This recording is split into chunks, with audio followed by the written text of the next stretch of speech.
Welcome back, welcome back, welcome back, welcome back, everybody, to another episode of the Coach Mo Murphy podcast brought to you by your host, yours truly, Coach Mo Murphy. And once again, hopefully for not the last time, but it's been a constant every week thing with my guy, Jeff Hunt. He is back in the building in more of a somber beginning of the episode because obviously, as y'all should know by now, we are both Buckeyes fans and our beloved Ohio State Buckeyes lost to the Miami Hurricanes 24-14. We'll talk about that here in a second. First off, Jeff, how are you? Not bad, man. It was actually a really good week. Took some time off. Watched just a lot of football overall, which was a lot of fun. I think the TV schedule makers did a good job of giving us just a ton of bowl games. Got to see, a ton of players that I hadn't watched all year. And, I thought the layout was good overall outside. Like if I remove myself from being an Ohio State fan, of course that's miserable. Any season without a championship is miserable. But overall, very happy with the Final Four. I think it's a very successful 12-team playoff and stuff like that. So overall, pretty good. Yeah, man. So before we get into Ohio State, the fact I was able to go to the game. And so, it was definitely for me being my first Ohio State game, it was definitely probably one of the best experiences. The only thing you wish is we could have won. I sat on the Miami side, had some pretty good seats. So that second half, sitting on the side where Ohio State was going, offensively was definitely something to watch. Obviously that was where our 2 touchdowns came, was in the second half. But it was definitely an experience. Miami fans aren't assholes like that. I mean, they're cool fans. I think, they had a little more love. I'll say this though. I do have to say this on the podcast. People were calling me out. I was talking big boy shit, Jeff. I was talking Ohio State had this in the bag. I didn't think Ohio State was just going to blow the doors off of Miami, but just losing was just not in the realm of possibilities. Even if you told me it was going to be a 3-point game, my confidence was always it's going to be Ohio State on that side. And so I was wrong. Miami fans, I was wrong. The ones calling me out on TikTok, I was wrong. I apologize. Miami came to play. Miami was more physical. Miami wanted that game more. And obviously, that was obvious from almost kickoff.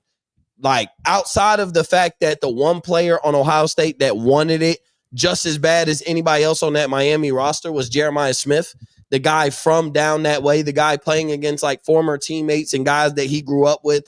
You can't tell me from the effort from the beginning, Jeremiah Smith wanted to win that game. Jeremiah Smith wanted to put on a performance. Jeremiah Smith came to play against the Miami Hurricanes. And that was the bright spot in the first half that was the one player that was able to get going offensively.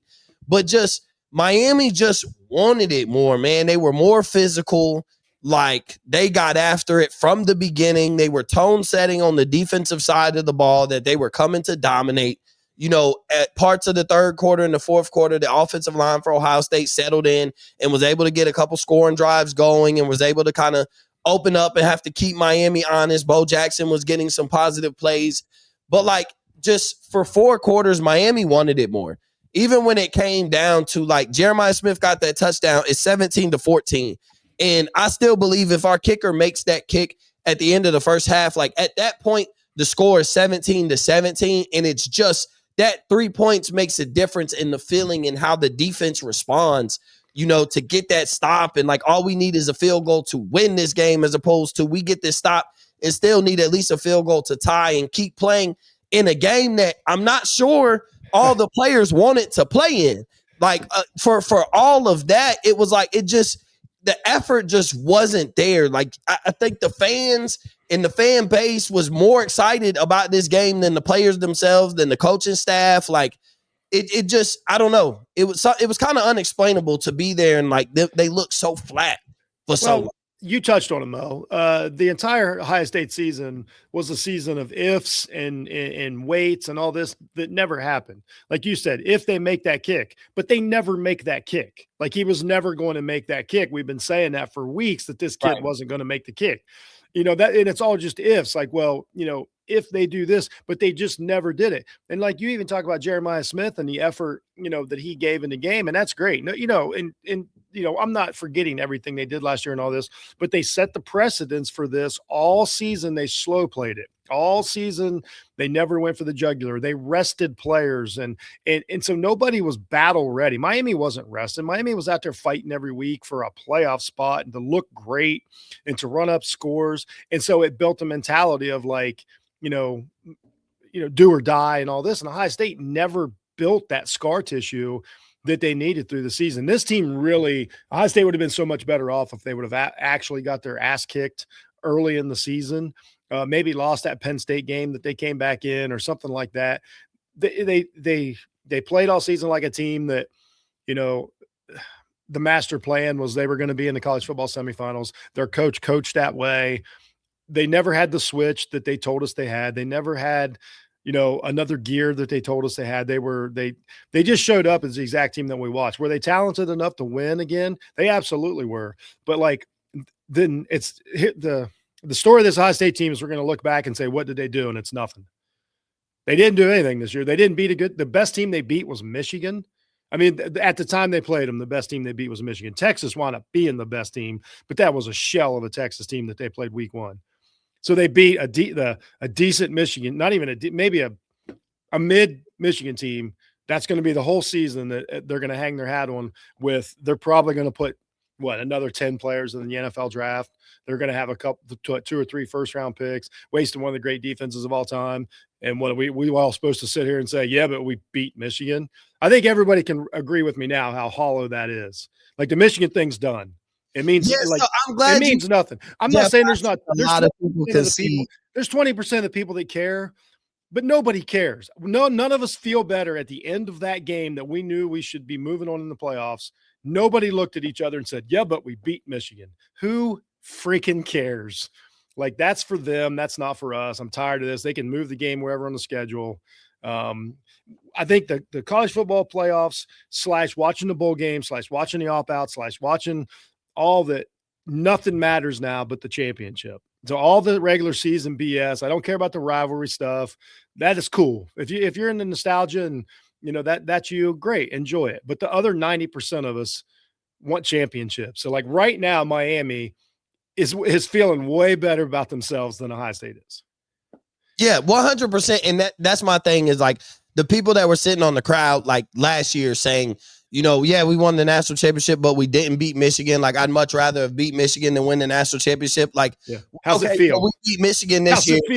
Didn't win the national championship. So what's your feeling like? Like, after losing to Miami, you feel like that was a successful season. This team was at the very least supposed to win a playoff game coming off the bye week. Like, that was bare minimum to even try. Getting to the semifinals was basically bare minimum for the possibility of it being got beat by Indiana.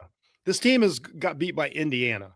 That's how this Ohio State team's going to be. Yeah, but it still matters. It still absolutely. But we'll talk about that here in a second because that's a point. We'll talk about Indiana in a second because in your tone, that same type of tone, I hear what you're saying, but like that thought is like the same way that you're like getting on the old school college football fans. That thought process of thinking of Indiana that way is the same thing. Okay, that's fine then. That's fine. Then they have no business and but okay, then they've been surpassed by Indiana. That's the only two choices you have. No, because we've been surpassed by Indiana. Here we go. We open up the conversation. So Jeff, I sent you something earlier. I sent you something earlier in the day and said this was going to be a reference point. Oh, I love this. Yeah, let's do this. This was going to be a reference point. Fun besides talk. What, Ohio State, honestly, that the more I talk about it, they don't even really deserve the conversation. They didn't care. We don't care. Like the quarterfinal weekend gave a lot more storylines than just like Ohio State. Finally, like an Ohio State loss was just a piece of what's going on the past week. You watch that Ole Miss effort, it's embarrassing to be an Ohio State fan. That's what I would say. That too. But like, so you're opening up. Okay. So to say, has Indiana surpassed Ohio State? I'm saying that there's only two choices. It's embarrassing to get beat by Indiana, or Indiana's a better program. That's our only two choices. Or we've already been passed by Oregon. Or a team like Indiana. We haven't been passed by Oregon, though. There's not a possible way They won that the we Big Ten last year, and they're still in the playoffs. In the Big Ten, Oregon has passed Ohio State. But Ohio State won the national championship last year. Oregon will have to do that this year in order to say like that. Now you think their standard is that if they do that this year, if they if they win the national championship, I agree with the direction you're going. But with Indiana specifically, and this is a conversation. This was going to be, like I said, this was going to be a reference point of what we were going to talk about, and that's the fact of transfers and, you know, like your own players. So for reference, to say that Indiana was better this year, okay, I think we all can agree. 65% of their roster, 65% of their starters were by transfers. Comparison, Ohio State, 28%. Georgia starts by transfers, 10%. Oklahoma, 32%. Alabama, 37%. Oregon 42, Miami 53, A&M 44, Texas Tech 63, Ole Miss 66. So the Final Four is Miami, Indiana, Ole Miss, and Oregon. Now, of the four, I think the one that we're not surprised about being in there, probably what you would tell me would be Oregon. I think Oregon, with as good as they were last year, they still, like, up until they got pounded by Ohio State, like, they were the best team in the country last year. They were a national title favorite last year. So Oregon to be in this position to compete again for a national championship, you're not surprised. Like, I don't think anybody's surprised they beat James Madison and then had to play Texas Tech and showed everybody that Texas Tech was a little overrated. And so now they're here in the semifinals. But Indiana, Ole Miss, and Miami, I think we all would be surprised to say that they made it to the semifinal. But what they do all have in common is over half of their starters, at the very least, over 55-60% of their starters are by transfers, which means like this seems more like an anomaly year for like an Indiana, an Ole Miss, a Miami, as opposed to this being the standard of sustainability. Now, I think there's somewhere where you're going to have to meet in the middle. I think where you're closer to looking like the Alabamas. Now, they were a bad team this year, but also this is different than the Nick Saban era. There's a lot of things to factor with Alabama, but I think you'll need to be somewhere within like 60% of the people I recruit like start, and the other 40 are like transfers. And I think that's going to be like that fair medium of the recipe to win the national championship. You still have to be able to produce talent at some point. Guys will still stick around and like stay after their freshman year just because they didn't play in order to play their sophomore and junior year. The lack of depth is like screams at you at some of these elite tier teams that we think are so much better. The Georgias, the Ohio States, like they're not as deep as they once were, where they could throw their fourth best corner is better than your starting cornerback. Like their fourth best corner can shut down your wide receiver one on like any given day. And so we're looking at these rosters though with transfers, Jeff. And like, do you think that is a sustainable recipe? Because here's my thing. Like I tell people, like people are saying, well, Indiana doesn't have the budget that Ohio State does. You're right. So Indiana spent $13 million on their roster. Ohio State spent 20. I think Texas Tech or Oregon came in the most at like 22 as far as, you know, market value of what they spent. So Indiana only spent 13 million. Still spent probably a lot more money on their football program than most would predict as far as how expensive that roster is. And the difference is part of that is Texas and Ohio State and Oregon paid 5-star freshmen $1 million. Guys who may not even play their first year or produce. Indiana is paying a guy who's been a starter at University of Memphis, playing high-level G5 ball for 3 years, going into his senior year. Now, I'm paying $250,000. So they're still playing the game. I think they're just spending their money less flashy and more on production, and which is why majority of their team is transfers. I don't know if that's a level of sustainability to say like Kurt Signetti and Indiana are going to be a problem as a program for the next 10 to 15 years. Because I think Indiana, I think Ole Miss, I think Lane has been like the master of it. Lane leaving Ole Miss, I think, sparked the fire in this Ole Miss team to find themselves in this position to be here in the semifinal one. This is a very talented team, and we felt like Lane Kiffin was a guy who mastered the portal, and 66% of his starters are guys who came in via transfer portal, and they are in the semifinal. Lane Kiffin is now gone, but that, like I said, we called him the master of it. So to find a roster that he built be here in the semifinals, I don't think that we're surprised. But at the same time, like, if Lane Kiffin was in this position, will we also look at that's the standard and the expectation for that same very program the next year?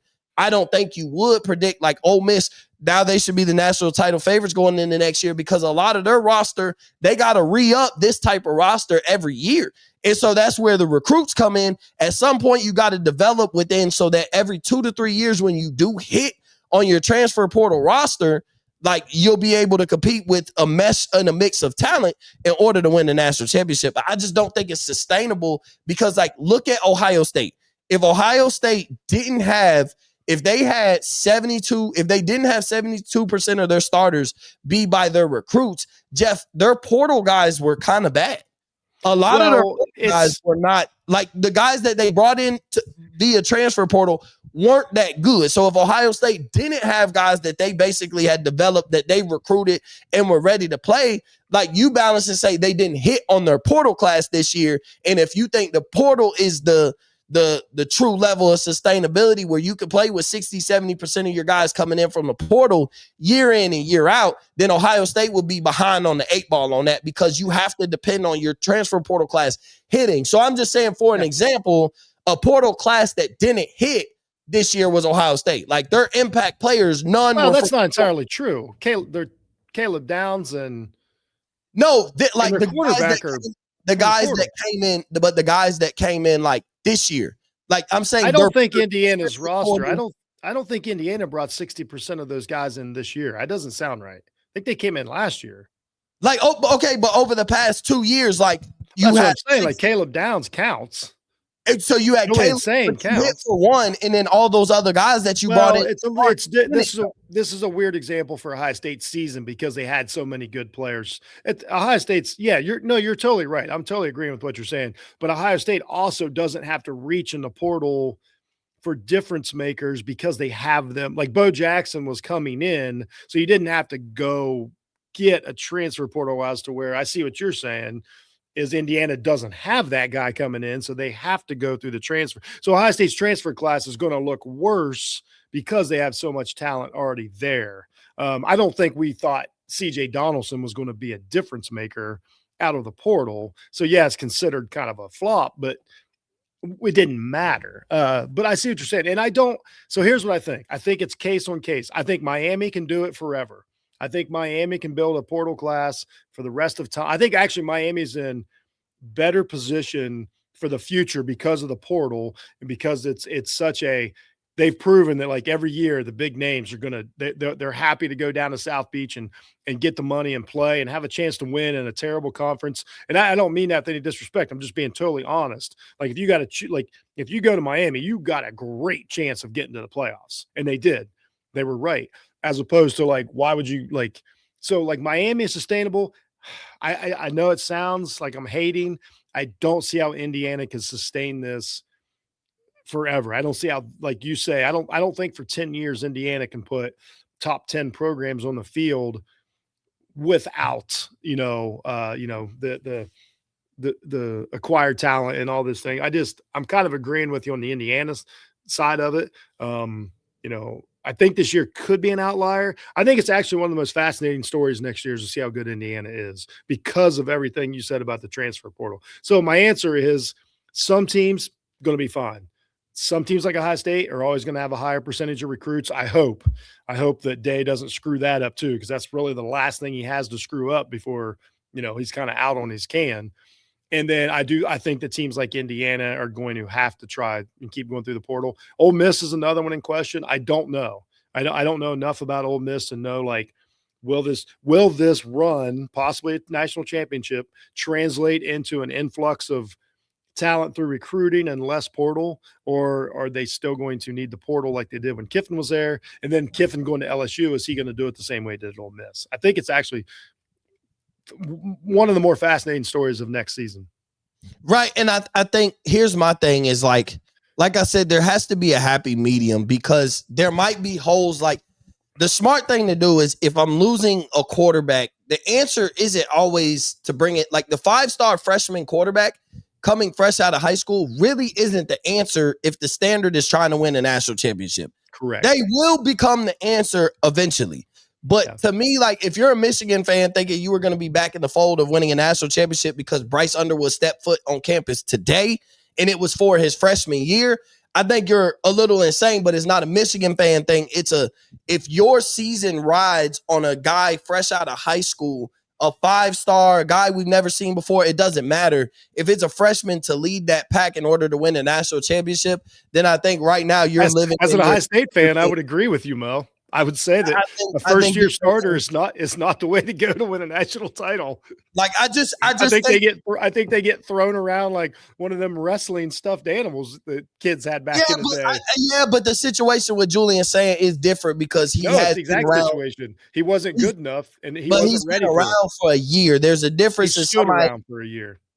Right, but there's a difference between somebody redshirting and having been on campus for a year as opposed to you're saying this guy fresh out of high school is going to lead us to a national championship freshman year. Well, I don't think Michigan thought that. I mean, that's not what Michigan thought when I got Underwood. I'll ask you this question: okay, if Underwood didn't play this year, and let's say they got a kid from North Texas and Michigan had the same season, Underwood doesn't play.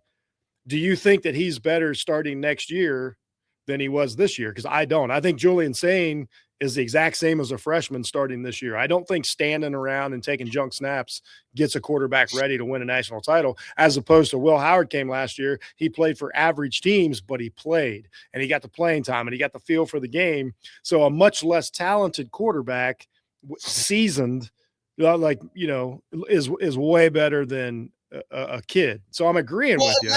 That's where I don't like, that's where the happy medium is. Like Miami's sustainability as well. Like for me with Miami, where it's sustainable is they got the recipe on, as long as we focus on quarterback and we bring us a veteran, we could go vet to vet. You can go from Cam Ward to Carson Beck, whoever the next guy in the portal is. Now, this is where for Miami, I think this is where it gets sticky coming into this offseason is who do you bring in to replace Carson Beck?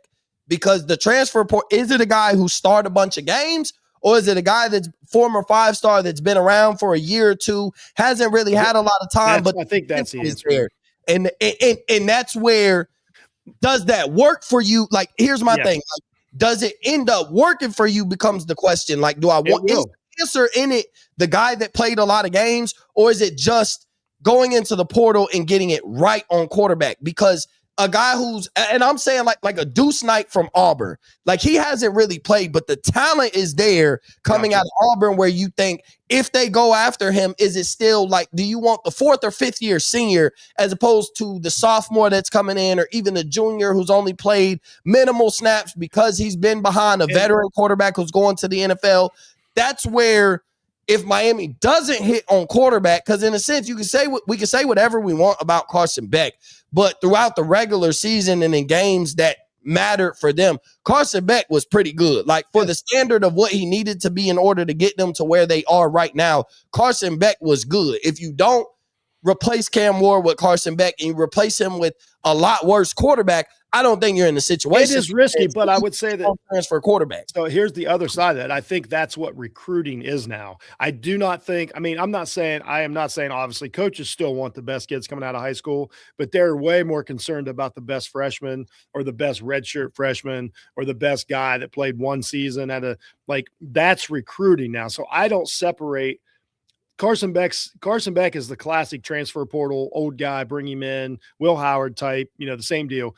I think what's going to happen is now you're going to start, like you said, you're going to start bringing in guys that maybe didn't fit somewhere for 2 years, like Simmons at Ole Miss. If he leaves, I still consider that recruiting because he's a young, kind of unproven, but talented guy. So I think that's more of recruiting than the high school stuff. That's kind of your blend. Now you're still going to have them try to go get, the guy that has one more year left and you're trying to, ring a national title out of him. Because in all honesty, I would say Miami would definitely consider a successful season. And can I throw some shade at Miami real quick? Let's calm down. Let's calm down about beating Ohio State. That's great. You won the game. That's awesome. It took you 23 years to get back on Ohio State's weight class. And you're acting like it took you 23 years. while you were trying to get back at the level of Ohio State, they were going to multiple national titles and winning titles. Like, let's not act like. But you know why Miami fans no, they do can that, enjoy it, but I'm saying let's calm down. But you know why they do that? Because Ohio State fans act like a lot of Ohio State fans act like we've been to 7 national titles since Miami. But they act like the system is broken when they lose. Like, if you would have seen what you would think, like Miami winning that game broke Ohio State. They act like the Ryan Day.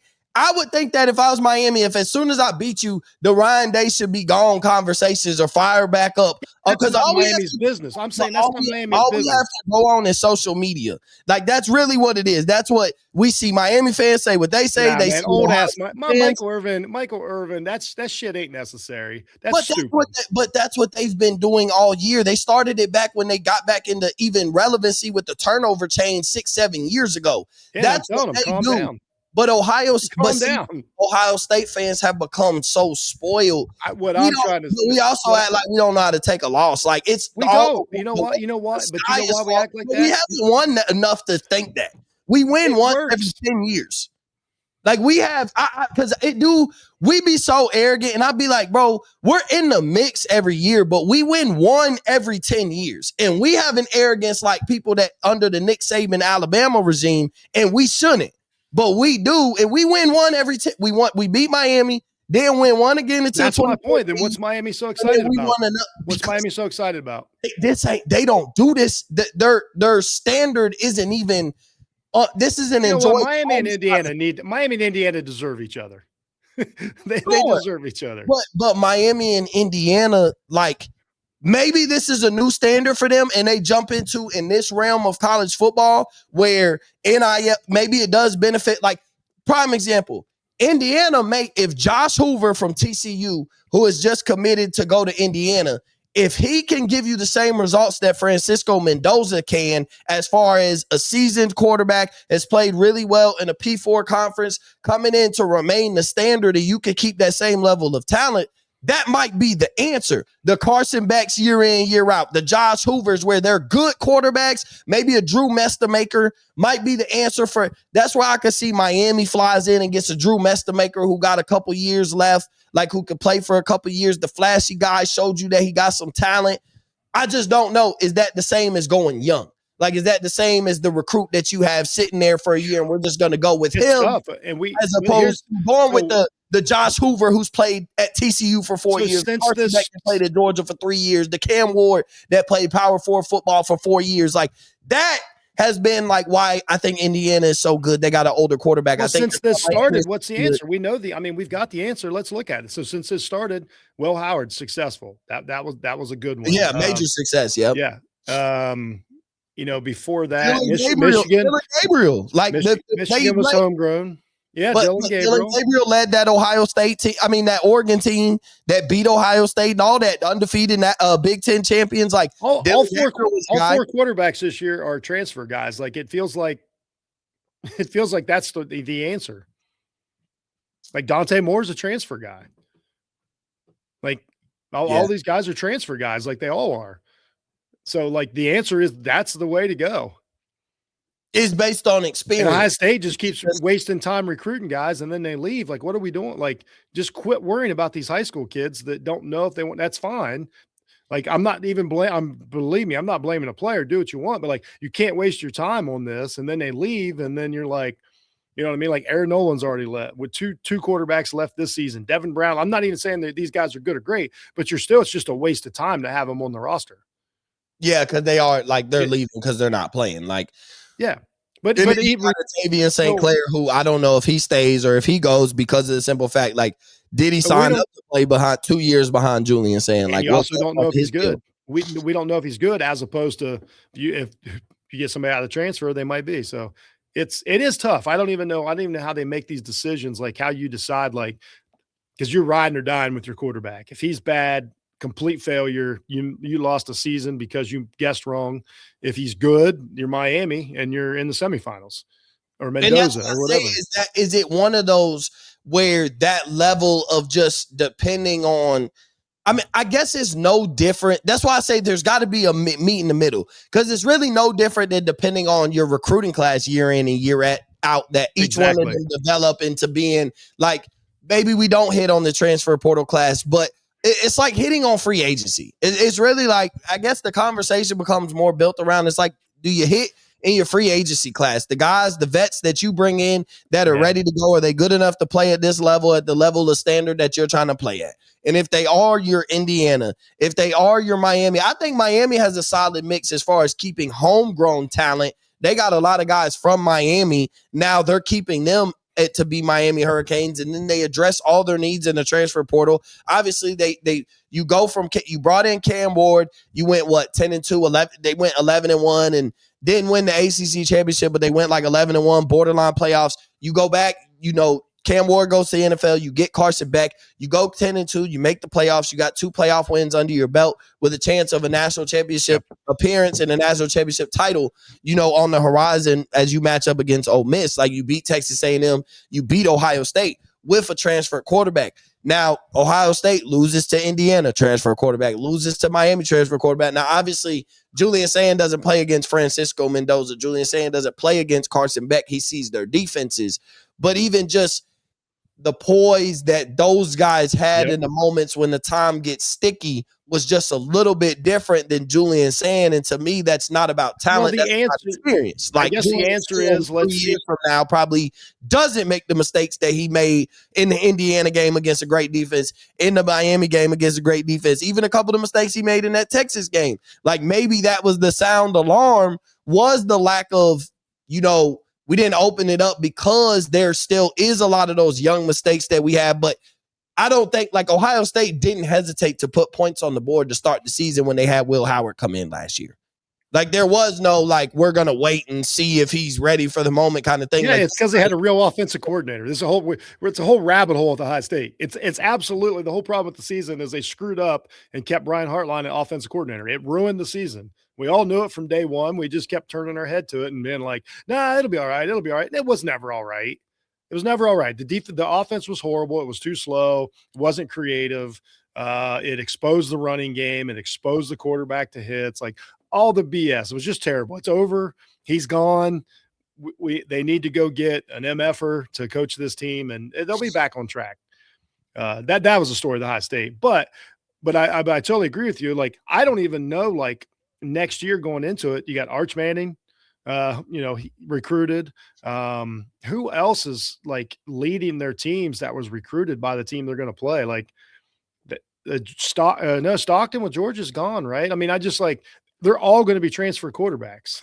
It's, you know what I mean? Like, technically, even if it was, I know Sane is an early transfer, but he transferred at the end. But he really doesn't count as much because he never played at Alabama or was at Alabama, but he's probably the least of the transfers. But, like, that's the answer, obviously, to these coaches is, like, and what you get to find out by doing this, let's just see how he handles college. Let's see how he handles the money. Most of them are going to have money in their pocket at this level if they're that good a quarterback. Let's see how he handled the season. Let's talk to his teammates and players and coaches around him to see if he's a total jackass or if he's like, man, this kid gets it, and he can lead your team. So, like, I think you learn all of those things and it doesn't cost you a dime. When a kid, when you're trying to pick a kid up from another school, if that school got lucky and they want to keep him, great. But it's just like, Underwood is going to be the next one. Like, going into next season, Arch Manning and Underwood are your answer. Are they great for their team that recruited them or not? Like, that's really the answer. As far as, like, is there still the option of just, getting a kid from high school and he leads you to a national championship? Because honestly, it takes all these guys, it seems like it takes them 4 or 5 years to be good enough. Like, the game is so hard now that, if you look at the guys that are left, I mean, they're guys that have been through some stuff, guys that have made a ton of decisions on and off the field. So, but isn't that wild, Jeff? Like, how, man, if we just give these guys time and just don't think that it's 100%. Almost like, because it's the same problem in, like, we have these conversations in the NFL. Like, maybe, like, if you just don't think that the guy lined up under center is supposed to win you a Super Bowl in his first 2 years. Trevor Lawrence is awesome now.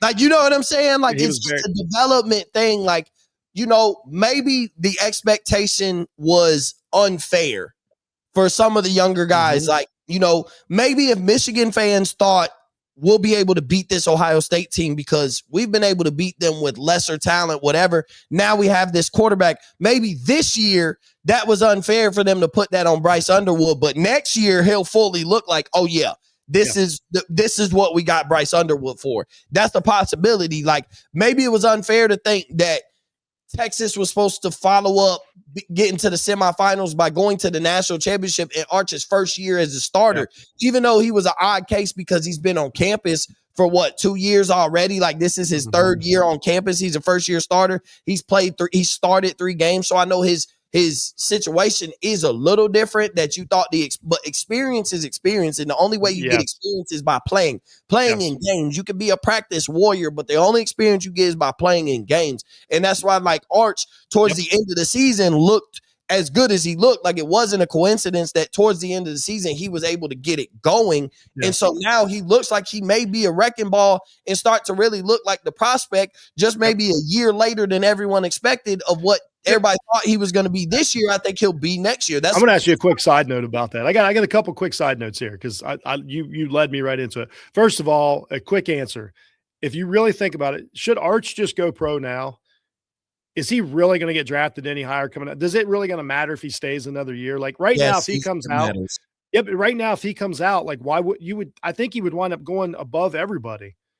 I don't think so. I do. I think NFL team would be like Dante Moore or Arch after what they saw from Arch at the end of the year. Like, yeah, we'll go ahead and develop Arch. Yeah, and I also think. How low would he go, though, to matter? How low would Arch Manning go that it would matter where he went? 20? Arch Manning's not going out of the first round, right? If he entered right now? Yeah, right now he goes first round. No, there's enough teams that need a quarterback that would take their so why not go? Tyler Shuck is a good NFL quarterback. Yeah, when you're talking about like after Dante Moore and Francisco Mendoza, like I'm not sure that he doesn't go over one of those two. And I was going to say, let's just say those two automatically. Now, when you talk about somebody else, there's like 3 or 4 teams guaranteed need a quarterback. So now when you talk about that third team or fourth team, they're reaching anyway. I think they're in their mind, I'm gonna reach for Arch before I reach for. And I'm not telling Arch I'm not saying what he should do. I'm just saying as a talent evaluator, I'm like, it's not going to change much in a year. I don't care how good his next season is. There's only so many spots you can get picked. Like if he goes, let's say next year he goes, we'll say he has a great season like we think. He goes 1 instead of this year he goes 15. What's the difference? You're just going to a team to play football. But I think the difference is 1 more year playing in college. Oh no, I'm not saying when he'd be better. I'm talking about as far as like if you're going to go to the NFL, why not just go? What's the difference? Because I think just even playing 1 more year in college will be beneficial to his long-term NFL career. You think if you look at the getting more of the starts now at a level that you're ready to play at, dominate the level you think another year in college is better than a rookie year in the NFL? Yes, 100%. Okay. If you're talking about the answer, then that's a good answer. Yeah, I think quarterback. I think the new recipe, like I think quarterbacks should stay all 4 years. Like I think the guys that are Quinn Ewers stayed, and was asked whether he wanted to stay a 5th year, but like the guys that are staying and have been 4 years, and I know there's a difference because in college football you can leave after 3, but a lot of those 4-year guys have started for 3 and 4 years. Like they've either started since they were freshmen or they've started for the past 3 as sophomores, juniors, and seniors. And so then you have a lot more football. The Dylan Gabriels, all these guys have 45, 50, 60 games played in college football now. They have a lot more experience. They're 23, 24 as opposed to 20, 21 coming in being your starting quarterback. They seem these starters now that have been in college for like 4 or 5 years, been starting college quarterbacks, seem more ready. Like, especially when you put the expectation of they have to save a franchise. Like, I do think you starting as a senior in college will benefit you more in your NFL future than jumping to the NFL and having the expectation of saving the Las Vegas Raiders or saving. That's fair. Like, because you have to look good. I guess I don't know if that changes. I think the team you go to dictates all that. I'm the other opinion. I'd rather get the Lamar Jacksons. Lamar Jackson has 2 MVPs and he's like 27, 28. Like the Trevor Lawrences. I want to get you as young as you can because if you hit, Now I've just bought 3 years of quarterbacking. You know what I mean? So that's just my side of it. And I think you're probably right. But I think if you go to the right franchise and get a right coach like Drake May, like that's the formula. I think it's really about the But coaching. Drake May went to college for No, 4 I'm years. saying like as soon when you get to the NFL, I think all that matters is where you go and who's coaching. I do not. I think Caleb Williams is a different quarterback because of Ben Johnson, not because if any starts in college. But I was just asking. I was thinking about that yesterday. I'm like, why doesn't Manning just go and be done with this? Same with like Trevor Lawrence, like but it's one of those that also it takes time, and sometimes it is if you hit right away, it is because it's the right combination of talent and coach and all that, and sometimes guys don't play for the right coach right away. Like that's the thing. So, but my point is too. It made like $40 million this year. I'm gonna go ahead and go pro and figure it out. Is what I'm saying.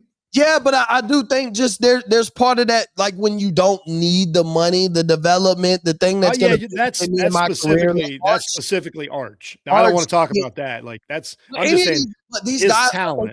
I think these guys have benefited by being there for 4 years. Like I think in this new era of like the expectation, like, yeah, I do think your senior year, if you're ready to be a first round draft pick, like coming out. Now, I'm not saying don't be if you're a top 5 pick, I'm not telling Dante Moore to stay for another year because you passing up to be a top 5 pick in another year will change. That's not what I'm saying. But if you're one of those like where people are really just going to draft you off of your potential and you getting it off your name, you are coming into your own towards the end of the season, but that next season will stamp you, solidify you, and put you drafted where you want. I think you should stay because the minute you go, somebody's going to take a chance on your name and on that potential that we last saw on the field. Who knows how he's going to test? He may test really well. Arch is going to look the part in all things, but he may just not be ready. And the thing is, the owner that takes that chance on you doesn't care. Like they're going to give you the keys and expect you to be successful right away. Like not everybody's going to get Trevor Lawrence. But also not everybody's, but also you might get Quinn Ewers. Quinn Ewers cost himself 3 rounds by staying? Yeah, like, we don't know Archer's getting better. We don't know what's going to happen next year. But the difference of when Arch gets to gamble, as long as he plays as well as he did this year, he does have his last name to stand on. The more video hurts you is all I'm saying. The video kills you in the NFL. But in that thought, that's what I mean. Then what you see, like, here's my thing. If you think that why not just go get your money up front right now? It's not about the money. It's just get your career started. Get the career started. Kills you means you're not ready to be an NFL quarterback. Like if you think next year taking the gamble is I lose because I play bad, I wasn't ready to go in the first place. So I might as well just stay in big. Like you get like you're not ready to go if the possibility is I'm saying if he's going to learn his senior year, then learn in the NFL. What's the difference? Because a lot of these guys aren't. A lot of these guys have been 4-year starters. The Cam Wards, Dylan Gabriel, when he came in and played for the Browns, like these guys have played a lot of games and they've come in and looked the part a lot sooner than. I think Arch Manning's better than Cam Ward right now. I will say that on the record. I don't know that though. I'm pretty sure. But there's nothing like that said that. Like there's nothing that I would say. Like Cam Ward's last year as a Hurricane was better as a quarterback. Like he looked more the part of a better quarterback than Arch did this year. I don't think he looked more like an NFL quarterback. I never really liked Cam Ward, like the way he looked. There's something kind of off he's about even looking good in the NFL. Like he's starting to come into his own since the midway point of the season. He's all right. Like the Tennessee Titans and Cam Ward for a rookie and what their expectation of what the team's supposed to do, he's been fairly good. Tyler Shuck, since he's taken over as the starter, has like, as far as how he looks as a rookie, like he's been balling. Just how he looks. Yeah. I know the Saints are a bad team and all that, but this is also a guy that was able to be productive. Like since he's taken over the wheels in New Orleans, like he leads rookies in like every quarterback category that matters. And I think the rookie of the year. Part of that, I think, is the experience that he had in college. I played a lot of games. I benefit more now than sitting behind the vet. You think 5 years from now, Arch is a better quarterback if he goes back to college? In 5 years, that helps him in the long run. I'm not saying you're wrong. I'm just asking. I mean, I I'm would not. say yeah, but you might even look at like if he's good. I don't think you'll think I just about think it's a wasted year. If your goal is to be an NFL quarterback, I just think you're wasting time. These other guys had, like, Cam Ward couldn't come out. He had to go back. There wasn't a choice. Most of these guys don't have a choice. but you Like, don't know what like. But then at the same time, though, you're not going in like if Arch Manning goes right now, you're going in off the basis of everything. You're going against everything that you've came in for. Of I'm gonna make a name for myself. Like it's not Bronny James. the dude was laughing You're about the gonna bowl, go to the bro. The dude was laughing about the bowl game that he won. I'm not sure how much he cares about playing college football. I'm telling you he's straight not up. laughing about a playoff game that he wins. Like if Texas went to the playoffs, instead of the Cheez-It Bowl, it's a different tone. Like he's not laughing about a playoff game. They just didn't make the playoffs. So that the attitude towards that game is just the outlook on part of the problem. Here's the good news in its entirety. Here's the good news. We get to find out. Now, here's my second thing. Speaking of Texas, this started me. I started thinking about this today because, like, we always talk about, like, I'm not most high. I won't even say most high state. I'll only speak for myself. Complete waste of a season for Ohio State, complete disappointment, complete failure, blah, blah, blah. Everything was wasted. Starting over next year, big deal. But then I started thinking, so here is, I looked up the preseason top 25 for college football. And you just kind of think of pass or fail, like if there's a season was successful. Texas, no, we don't think Texas had a successful season, ranked number 1. Number 2, Penn State, obviously not. Number 3, Ohio State, no. Anything but the semifinals was declared a failure. Number 4, Clemson, that's a joke of how bad their season was.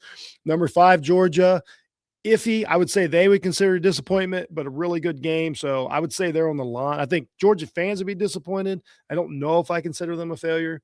They won the conference also. Like yeah. They at least get so I'll give them a good they did something. I mean, Kirby Notre Dame tell you didn't make the playoffs, didn't win a big game, and didn't even play a bowl game. Failure. Number 6. Number 7, Oregon, obviously a plus. Number 8, Alabama, same thing, good enough. Like they weren't expected to win the national title. They got bad at the end of the year. They competed. I would say they're borderline failure, but they did win some.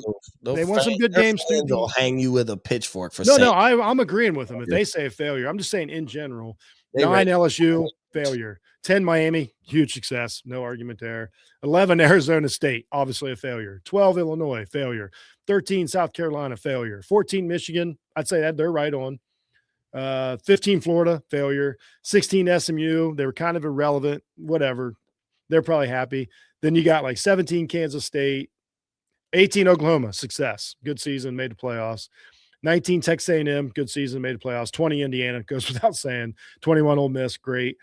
Iowa State, nobody cares. Texas Tech at 23, they had a better season they were predicted. 24 Tennessee, still say a failure. Didn't beat anybody. I don't think they beat a Power 4 team with a winning record or some shit like that. And 25 Boise State, who cares? So my point being is Ohio State's not the only team disappointed at their season. Most of the top 10 had an unsuccessful season. So that's how tough college football is now because of the 12-team playoff. We're all in the same boat. It's not the end of the world. And again, preseason top 25 is going to come out next year. It's going to look just like this one. It's going to be, Texas, whatever. So it's hard to win in college football. Yeah, it is hard to win in college football. And it's one of those, like, I guess that's why it just doesn't hurt so bad. Like, we're not the only ones that didn't get to where we want to go. The other thing that hurts about Ohio State is that they just underachieved. There's nothing worse than that feeling of absolutely knowing your best game beats the other team and you didn't do it twice in a row. Twice in a row, you got beat by a team that you had all the time to beat, all the assets to beat, everything on your side, and couldn't do it. That's why Ohio State fans were disappointed. It wasn't Ole Miss, Georgia, whoever lost, more power to you. Y'all deserved it. Ohio State didn't go down swinging was the problem. You're down by 3 with 8 minutes left and you lose. Like, that's a failure. Yeah, they didn't go down swinging. That was you go all out effort. You come as physically ready to Alabama, play. Miami was the same way. Yeah, like you come just as ready to play as Miami, and it becomes one of those games where somebody got to win, somebody got to lose, but both of y'all fought. Like, I'd be damned if it's me. Hey, you can live with the effort. Like, I can live with great effort and you just live with the results. But when you look soft, when you look like you got pushed around, when you look like you're getting beat up, when half your team looks like, they left their soul and their love for football in Columbus before they headed to Dallas, Texas, like, that's when it becomes disappointing. Yes. And for Ohio State and for the standard, you would think and I think maybe that's why this year, like, Miami feels like, I think that's where Miami fans are coming from. It's like, bro, look at that. Behind all that pride and all that passion that all you fans got, but the cockiness, the love, the craziness, the passion that even we don't understand, but behind all of that, a team shows up and plays with that type of effort behind you. Yeah. Like, you're rooting. But they can also say for 20 years they were watching us in meaningful bowl games. Miami sat at home and watched Ohio State play for a national championship like 6 times. Sure, but their fandom, I'm saying for 20 years they were worse than their fans talked more and didn't back it up. Their team was a bigger failure so like what I'm saying is, I agree with you, Miami. You have every right to talk all your smack and feel so good about beating us. But then I'm saying you need to reflect on the 20 wasted seasons that you just had. You got to do both. But they just, it's the same thing about, when we beat Michigan this year, we couldn't say much because they just beat us 4 in a row. So you really can't say much right now. Yeah, we just beat them and just was like, woo, glad we got that. It was more of a like, glad Ryan Day got that off his back. But we couldn't be like, like we couldn't say anything. You just beat us 4 times in a row. And in the meantime, won a national championship. That's all I'm saying is Miami needs to be like good victory over a good team. There's nothing wrong. There is nothing wrong with it, but taking so much joy, like it's no different than we beat Alabama. We didn't end Alabama when we beat them 10 years ago. They kept going on and winning national titles. Like, it's just a season. It's just one season. But if this happens five more times. But Ohio State is in that rare air where beating Ohio, like now at this point, and Miami fans might kill me for this, but Miami essentially could get thumped by Ole Miss. And even if that happened, their fans would feel like, we that's beat sad. Ohio State. And that's sad. That's also why I say though, Jeff, like the standard of we're in rare air. Like I don't think the expectation, I wasn't alive, you were. But Ohio State wasn't as dominant in the 70s and 80s as they were now. So, like, you couldn't be though because you voted on one team. I know. I'm telling you, the 90s they were really good, but you lose one game and you were out of any contention for anything. But so but at the same time, like it's one of those like we've earned this. Like you weren't born feeling like Ohio State should be this, we're the premier elite of the elite, but like at some point you've seen it be earned to the point like the rest of the world acknowledges who Ohio State is. They're in that rare air of a brand. They're like, it's Ohio State is the Yankees, the Lakers, the Dodgers of college football. Like that's what Ohio State is. And that's a rare air that some people think that when they have, let's say Miami goes to win a national championship, right? They think that now puts them bar for bar with Ohio State, where in reality, no. You had a great season. You guys won the national championship. But the likeliness of you, like Michigan, prime example, you guys had your 3 years era, you thumping Ohio State, won your national championship. And now you're like, oh, look at us, we're bar for bar, we're with y'all. But the likeliness of you coming back and defending your national championship, the likeliness of you coming back and appearing back in the Big Ten championship, the likeliness of you for over the next 4, 5, 6, 7 years is very unlikely. Where we've seen this time and time again, we pretty much know we'll be back. So there's just a difference. Other teams don't know. What I'm saying, you're agreeing. They don't know if they're going to get another opportunity where we do. So when we see these fans, like we look at it, all right, well, we got to get right back to it for next year. And we know it's realistic that Ohio State could find themselves back in the same predicament, back in the college football playoffs, back in the Big Ten. Nobody would be surprised. I'm not saying nobody would be surprised if Miami did it in the ACC, but like the standard we know will be back because time and time again, coach after coach, player after player has shown you they'll be back. Miami, they might not get back to the semifinal. Notre Dame just played in the national championship. Jeff turns around the next year and misses the playoff entirely. Right. Had Notre Dame beat Ohio State in that same game, that team was still primed to have the same result. Win a national championship and then miss the playoff in its entirety. Notre Dame fans would have been okay with that though, because they beat Ohio State in the national championship. Even without a national championship, here's their what standard is different. I think you just don't. You're not okay with their standard. It boils down to this: worry about your own team. I say that about every single team, but I'm the same way. I promise you. I don't worry about somebody else's team. Like that's not me. I worry about my team. That's all I'm saying. I worry about your team. You guys are in the semifinals. Go on, do your thing. There's no reason to, you know what I mean? Yeah, it's just for them though. Like Ohio State is in that rare air where this was their Super Bowl, and they do need to worry about their own team because you could be in this situation where that was your Super Bowl to the point you play Ole Miss. Here's what I'm saying: we beat Tennessee, Oregon, Texas, and Notre Dame in the playoffs last year. Didn't say shit about any of those teams. Because we're better. We're just we should, you know what I'm saying? Like we know that though. That's how silly it would be if I was still talking about beating Texas. That'd be silly. That's all I'm saying. I mean, my only thing is I'd only be still talking about beating Texas. Because that means I think they're better. I don't think anybody is better. It takes a lot for me to be like, oh my God, we upset we are the juggernaut, is what I'm saying. And that's what, I know you're not getting. I'm just telling Miami fans to calm down.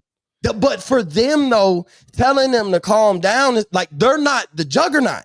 So for this isn't the standard that they. So it's not a calm down. This isn't going. But you don't understand. I'm explaining that to them that they need to calm down. And I think they know that though, so they're gonna celebrate as hard as possible in the moment. And when they lose, the tone is gonna. They might not lose, but if they don't win the national championship, I will be happy. I will be happy for Chris LeBron. Super happy for our ex partner, the Prez. I will legit be super happy. I wouldn't. Yeah. I wouldn't. I'm not even gonna lie to you. I wouldn't. I know the only team I can't see win it's Indiana. It's because I know people who are Miami Hurricanes fans, and so no, I don't. Who do you want to win? Let's talk about the Final Four real quick. Who do you want to win it? Just as a fan, as an observer. As a fan, if I could pick nobody, because I can live with Oregon. I could. Now that is one I could live with Oregon. Indiana's I can't. You call me crazy. I'm bro, I could live with Oregon. Yeah, because Oregon and Ohio State are the same team. Oregon and OhioTate are the same program. They're identical. For me, if they won, sure, their fans are gonna talk, but their fans aren't that bad. Won. Nobody, they haven't won. They've been to the national championship. Last time we played them, we beat them. I don't really care from that perspective. Oregon just don't scare me. I don't hate Oregon. There's no hate towards Oregon. So if they won, it's hard for me to say. It's hard for me to say Ole Miss because that's the SEC, and I don't want the SEC to win. I don't mind this particular Ole Miss team. This individual team doesn't bother me. Okay, so I will rank them. Oregon doesn't bother me that much. Probably next. Oh man, I don't even know. Probably next might be Ole Miss just because this Ole Miss team doesn't bother me that bad. And I saw what they did against Georgia. They didn't luck into this. Then Miami, Indiana, I can't. The thought of them winning a national title just makes my skin crawl. Really? Yes. Mine is I can't Oregon, deal with it. I guess Oregon will be the first. Then Oregon, cool. Then Ole Miss, cool. It's gonna come back for the SEC thing for me. And yeah, but I can't stay in the Big Ten either. I know somebody's got to win it. If the SEC don't win it, I don't want. In a sense, if Miami won it. The thing about it is Miami winning it's not Miami the worst thing for college football. ACC winning it. And that's why I say everybody got to be quiet. The Big Ten got to be quiet. SEC got to be quiet. I totally agree. There's no where if Oregon wins it, like to me though, if Oregon wins it, that's 3 years that the Big Ten has won in a row, 3 different teams. But if Miami wins it, it kind of tames and Miami the has whole to dominance of college football thing because sure, and Miami would go through. We won the national championship. The ACC. Miami would have to go through 2 SEC teams and 2 Big Ten good teams to win it. That would be coming from the ACC that people made fun of. The ACC champion's not even in the playoffs, and Miami wins it. Going through, but I also think like Miami, if they win the national championship now as a committee, when you're evaluating, you look at some of these losses throughout the regular season differently. You don't hone in on them as much because like this Miami team lost to Louisville and SMU, right? And so that was the argument. Like they had beat Notre Dame. They were going to live off of Notre Dame. They got in because you couldn't justify putting Notre Dame in over Miami. But on the road to it, they beat Texas A&M, Ohio State, possibly Ole Miss, and then whoever they play out of Indiana, Oregon in the national championship. Oh, it justifies everything. On the roster, like on their resume. It's exactly like Ohio State last year. Right, like it solidifies everything, and so, but it makes you look. To me, I think because Ohio State had like the brand thing, everybody knew like if there was a chance for Ohio State to be in, they were going to be in, and kind of Ohio State gets that benefit of the doubt thing. Well, I don't think Miami does all the time. I don't think people. Miami could have not been in. Notre Dame could have been in, and the college football playoff as atmosphere as a whole is the same, if not more ignited because Notre Dame's in and not Miami, at least for now. But why you look at it is for all the reasons why you were wanted to kill Miami and defend, like if you were on the side of they shouldn't be in the playoffs, they went and won when it mattered. They got some time and was able to buckle it because this still was an uberly ACC. If the ACC wins the national title, it is a kick in the nuts to the Big Ten and the SEC, and that does make me laugh. So I'm more comfortable with Miami winning it now than I ever was. Yeah, because I do think like Miami tones down a lot of conversation. Like you can have this conversation about SEC Big Ten, but like Miami won the national championship. The ACC won the national championship. The one where we almost considered like if we didn't have to have somebody from their conference represent the college football playoff, they wouldn't have. Like that's what they thought about the ACC. If they didn't have to have Miami's in because Duke. Miami's in because Duke won. Miami is in because they had to have somebody from the ACC. That's why Miami is in. If they didn't have to, they wouldn't have had an ACC member in the college football playoff at all. And so for all of that, for Miami to turn around and win the national championship, that would be a huge pump on a beat on your chest moment for a Mario Cristobal in the Miami. That's a whole different story. And the ACC absolutely as a whole, like that situation, I don't think you can't get that if Oregon wins. You can't get that if Indiana wins. You can't get like Ole Miss winning. To me, the best result is the winner of Miami and Ole Miss winning the national championship because I think like Ole Miss, I would love if they go on and win. Like Jeff, you won, and your head coach just. No, I think it's great, and I watched him the other night. And just as somebody that's watched them, like they're just a team that's trying to win a football game. I cannot sit here as an Ohio State fan and look at the performance that Ohio State put out there, the gutless performance the last 2 games of the season, and then tell Ole Miss, oh, I don't like you because you're in the SEC, even though you went out there and just played your asses off against a super tough Georgia team that would have curb stomped that version of Ohio State. Let me be clear. And Ole Miss got it done because they don't give up. They're well coached. They got their shit together through all of this, losing their head coach. No, I got 0 things I can do to discredit Ole Miss. What outside of racism? That's it. Super racist. Let's stay there. Let's stay on Ole Miss for a second, Jeff, because I think, before we go, I kind of want to. So, like, we talk about kicks in the face and Miami being a kick in the face if they win the ACC. Lane Kiffin, like, let's just paint what can happen and what Lane Kiffin left Ole Miss. They could win a national title. Essentially, the reason why he left Ole Miss was to go win a national title at another school in the same conference that essentially would give him more talent and enough resources to do it. Real quick, that answers your question about the talent and portal thing. Right. Lane Kiffin told you the answer. And this thing of like this team, your head coach leaves. It's not like he's going to take another job and he's leading these guys through this playoff run. Nope. And we know he's gone at the end of the season and he has some regret. This guy dipped. He tried to coach this team through. I don't think you would have got the same effort had Lane stayed in the building.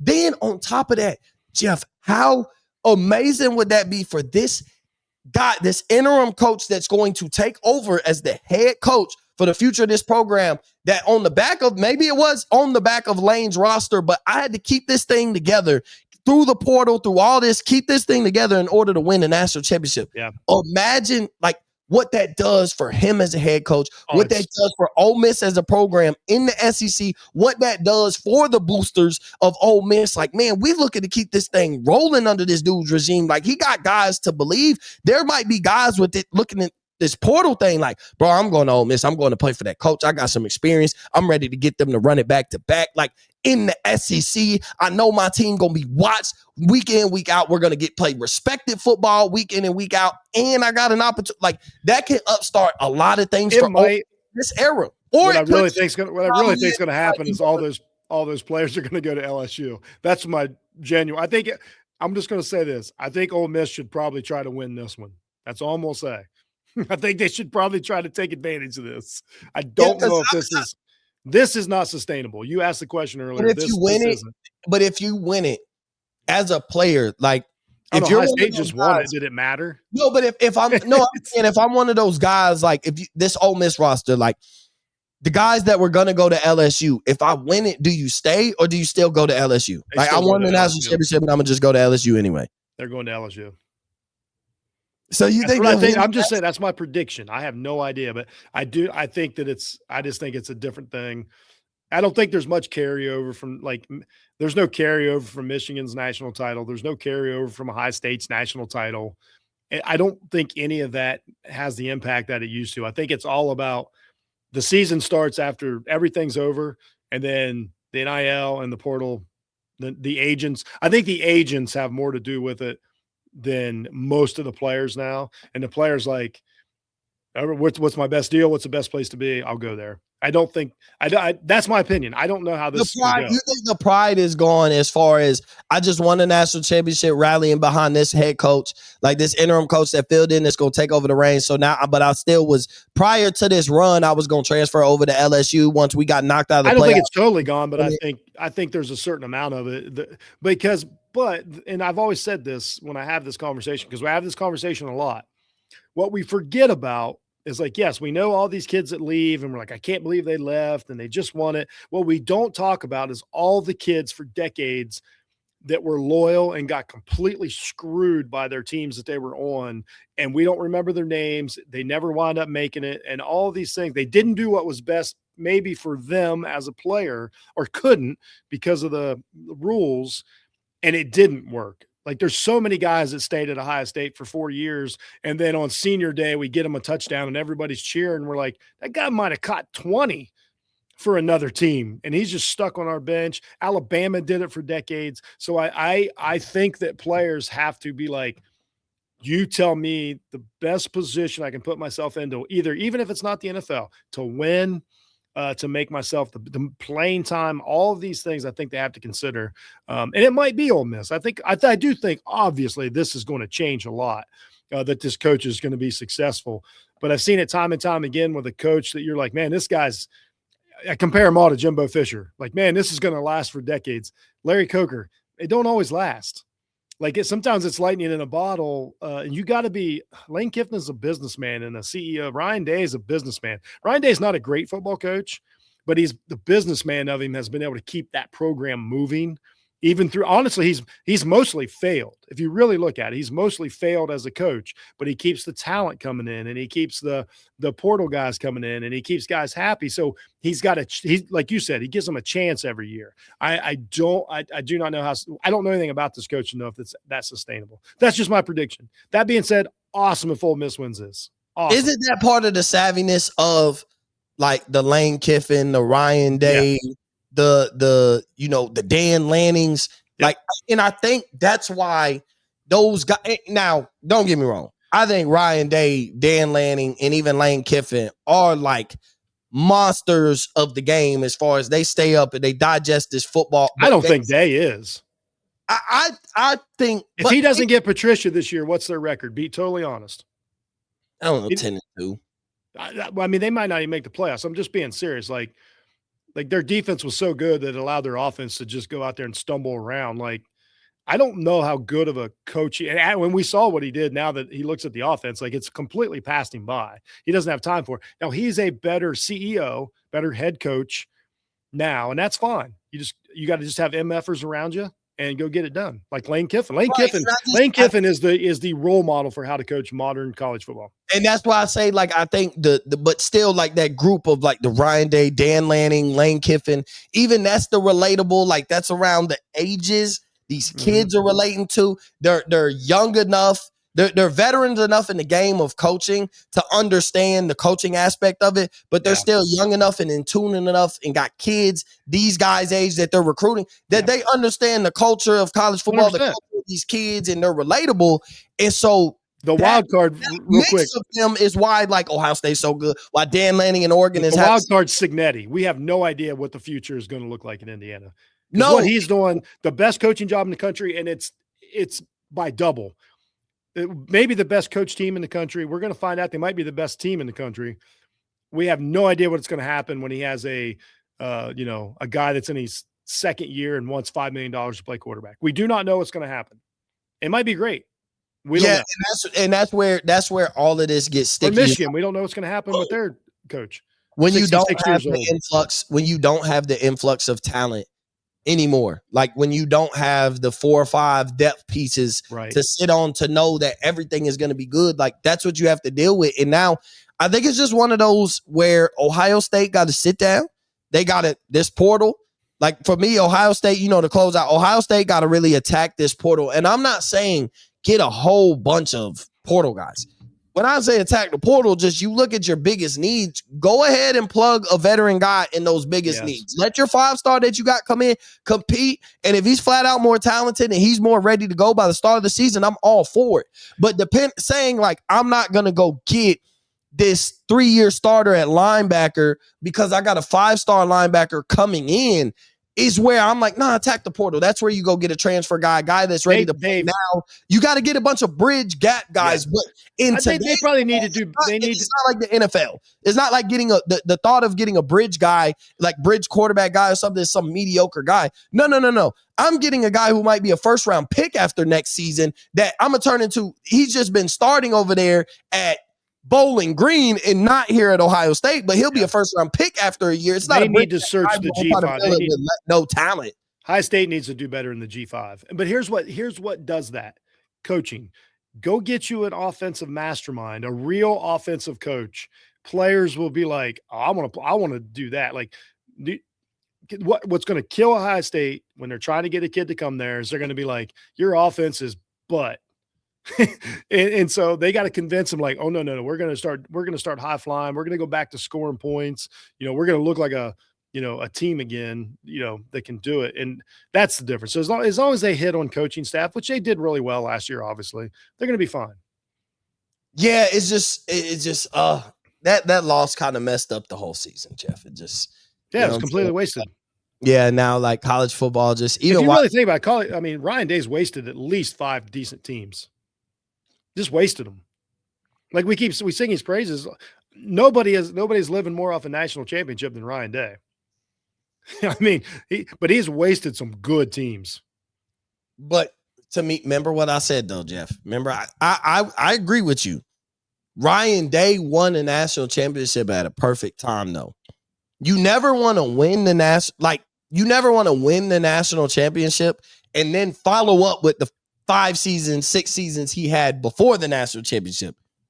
He had the 5, 6 seasons he had before where we were screaming, everything that you were saying is, I get what you're 100% right. I'm not arguing that. You're even off of living off of a national championship. To me, for him, he won at the right time because the national championship going to buy you 2 to 3 years at least. Like, and it should. I have no problem with that.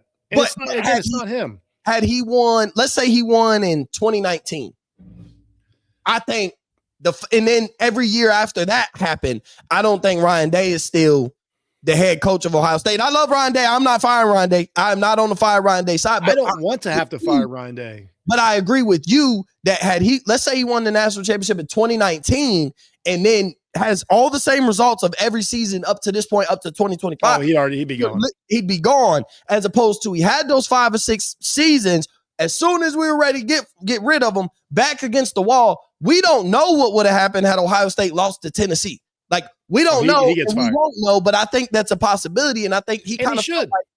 I think guys that loved him felt like they were playing for a coach who was coaching for his job on the line. And I think that he just had players. We had guys who had been there for a while that hadn't won shit either. Michigan hadn't won the Big Ten, hadn't won nothing. This whole thing isn't that complicated. It's Chip Kelly.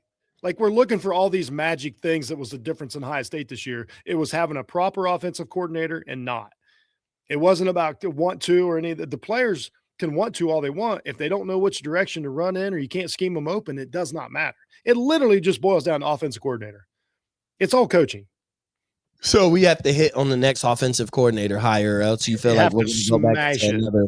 You feel like we're going to go back into another wasted season. Yes. I think he needs to get whatever guys at some Division III powerhouse, go get that guy. Get it. You need to start hiring guys that you know are only going to be there 2 years. Like, I'm not worried about a 10-year guy. I just need a guy to be good next year. And I need a guy that's so good. You need to be ready to cycle through coordinators. You need to be a cycling factor you need to be like an NFL factory for coordinators. To like, the NFL needs to come calling your coordinators. Yes. So, or your coordinators are turning into head coaches. Now, here be the thing. Or Ohio State, somehow go get Mike Vrabel and just be done with all this. Go get Mike Vrabel and then we could just all be happy for the next. Yeah, I'm gonna tell you, Mike Vrabel right now is not leaving his sweet spot. No chance. Listen. If I'm Mike Vrabel today, now maybe he's not coming back. Maybe this is just one great season and Drake but if I'm Mike Vrabel today, even if Ohio State, they could call me and offer me $20 million a year, brother. Listen. I'm not leaving my head coaching NFL spot I got a franchise quarterback. Not a lot of coaches get to sit in a spot and be like, I got my franchise quarterback. I'm not leaving this for the chaos that's going on over there. Right. Like, now, if he didn't have a franchise quarterback and New England looked like they're going to be in the dumps and in a rebuilding stage, hey, maybe we might. But right now, a guy like Mike Vrabel, he's not leaving New England for nobody. Mike Vrabel wants, let me tell you, Mike Vrabel wants no part of a high school kid telling him he wants $2 million on a car. Let me tell you who's not here for that. Mike Vrabel. Vrabel is not.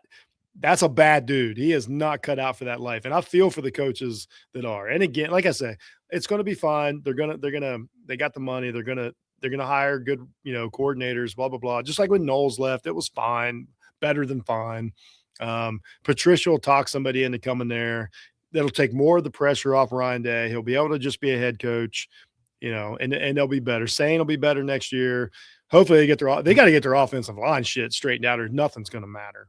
But it's all little stuff, but it's things that, here's the thing.